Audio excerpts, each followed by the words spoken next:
코로나19의 세계적 대유행 국면에서 확산을 성공적으로 차단한 대한민국의 방역 체계에 전 세계의 이목이 집중되고 있습니다. 정부는 우리의 감염병 대응 모범 사례를 국제사회와 공유해 전 세계가 코로나19를 극복할 수 있도록 K-방역 모델 국제표준화를 추진하고 있습니다.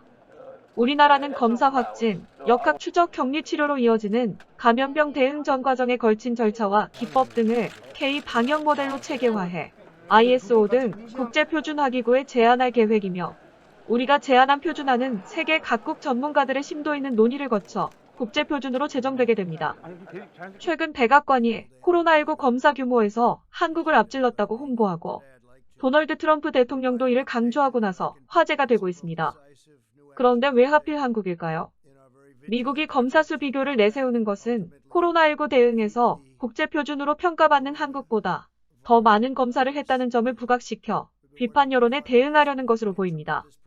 트럼프 미국 대통령이 4월 28일 한국이 미국보다 코로나19 검사를 더 많이 했다는 기자의 질문에 발끈하며 때 아닌 설전을 벌였습니다. 트럼프 대통령은 이날 백악관에서 론 디센티스 플로리다 주지사와 회동한 자리에서 한 기자가 한국이 미국보다 인구 1인당 5배에 달하는 검사를 했다. 왜 그런 것인가라고 묻자 사실이라고 생각하지 않는다고 답했습니다. 이에 기자가 사실이다라고 거듭 주장하자 나는 사실이라고 생각하지 않는다. 나는 사실이라고 생각하지 않는다며 언짢은 듯 어디 기자냐며 소속 언론사를 따져 묻기도 했습니다. 이에 옆에 있던 데비 벅스 백악관 코로나19 조정관이 검사 확충 노력 끝에 코로나19가 발병한 모든 주에서 이뤄진 검사가 세계 어느 곳보다 뛰어난 수준이라고 언급했습니다. 그러나 해당 기자는 전체적으로 미국이 한국보다 감염자가 14배 더 많았다. 왜 그런 것이냐? 한국은 인구 밀도도 높다고 계속 물었고, 벅스 조정관이 우리의 전염병 발병 상황은 유럽의 경우와 더 비슷하다. 따라서 우리는 유럽 나라들을 면밀히 추적하고 있다는 취지로 설명한 뒤에도 기자는 수긍하지 않는 분위기였죠. 이후 벅스 조정관이 나는 한국의 검사가 10만 명당 11명이고 우리는 17명이라는 점을 그저 분명히 하고자 한다고 수치를 제시하자 트럼프 대통령은 해당 기자에게 그렇다. 사과하겠느냐. 아무도 당신이 도대체 누군지 모른다고 사과를 요구했습니다. 그러면서 질문하기 전에 사실관계를 확인하라고 훈계까지 했습니다.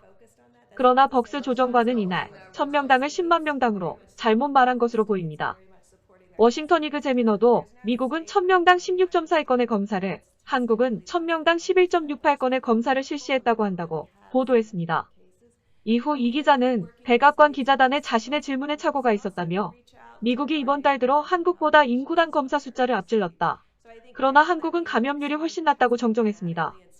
이날 장면은 초기 검사 부족 사태로 비판론에 직면했던 트럼프 대통령이 검사 규모가 한국을 앞질렀다는 데 얼마나 집착하는지 보여주는 것입니다. 트럼프 대통령은 이날 오후 별도의 행사에서 해당 기자를 향해 사과해줘서 고맙다. 매우 멋지다라고 말하기도 했습니다.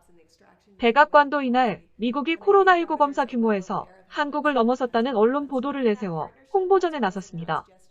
검사 수에 있어 미국은 지금까지 500만 건을 넘겼고 한국은 60만 건 정도로 인구수 대비로도 미국이 검사를 많이 한 것은 사실입니다. 미국에서 확진 사망 사례가 좀처럼 급감하지 않는 가운데 비판 여론을 차단하기 위해 검사 수 단순 비교를 거듭 동원하는 것입니다. 백악관은 4월 28일 홈페이지에 트럼프 대통령이 대응 확대 계획을 공개한 와중에 미국이 검사에서 한국을 추월했다는 미 매체 워싱턴 이그제미너의 전날 기사를 올렸습니다. 이어 미국에서 지금까지 500만 건 이상의 검사가 실시됐고 트럼프 행정부와 민간 부문의 긴밀한 협력 덕분이라고 주장했습니다.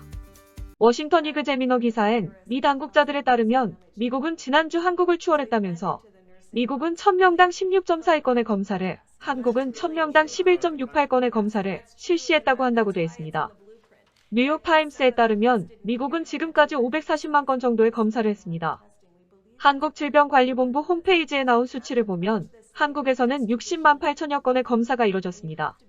미국 인구를 3억 3천만 명 정도로 한국 인구를 약 5,200만 명으로 잡고 계산할 경우 인구수 대비 검사 수로도 미국이 한국을 앞지른 것은 사실입니다. 그러나 미국은 확진자가 100만 명에 달한 데다 5만 6천여 명의 사망자가 난 반면 한국은 한국 시간으로 28일 0시 기준으로 확진자가 1만 명을 조금 넘겼고 사망자는 244명입니다. 이처럼 대응 수준의 차이가 큰데도 백악관이 검사수 비교를 내세우는 것은 한국을 깎아내리려는 의도가 아닙니다. 코로나19 대응의 성공 사례로 평가받는 한국보다 더 많은 검사를 했다는 점을 부각시켜 비판 여론에 대응하려는 것으로 보입니다. 한국의 성공 사례를 국제 표준화하는 과정은 우선 세계 각국이 앞다퉈 벤치마킹하고 있는 자동차 이동형 드라이브스루, 도보 이동형 워크스루 선별진료소 검사 운영 절차, 생활치료센터 운영 모형 등을 대상으로 진행할 계획입니다. 특히 이 가운데 코로나19 진단기법인 실시간 유전자 증폭 기반 진단기법은 지난 2월 국제표준안 투표를 통과해 2020년 11월 국제표준 제정을 앞두고 있습니다. 자동차 이동형 드라이브스루 선별진료소 표준안은 지난 4월 7일 ISO에 신규 표준안을 이미 제출한 상태입니다. 국제표준화 작업은 산업부 국가기술표준원, 보건복지부, 식약처 특허청 등 관련 부처와 자동차 이동형 드라이브스루, 도보 이동형 워크스루 선별진료소 등을 제안한 전문가, 진단키트 장비업체 등이 협의체를 구성해 함께 추진합니다. 협의체는 외교부가 중심이 되어 범부처가 참여하는 코로나19 대응 국제방역협력 총괄 태스크포스와도 긴밀히 협력해 K 방역 모델의 전세계 확산에 일조할 계획입니다. 특히 국제표준화기구인 ISO 아시아 지역사무소가 우리나라의 K 방역 모델에 대한 관심을 표명함에 따라 지난 4월 23일 화상회의를 통해 관련 내용을 공유했습니다.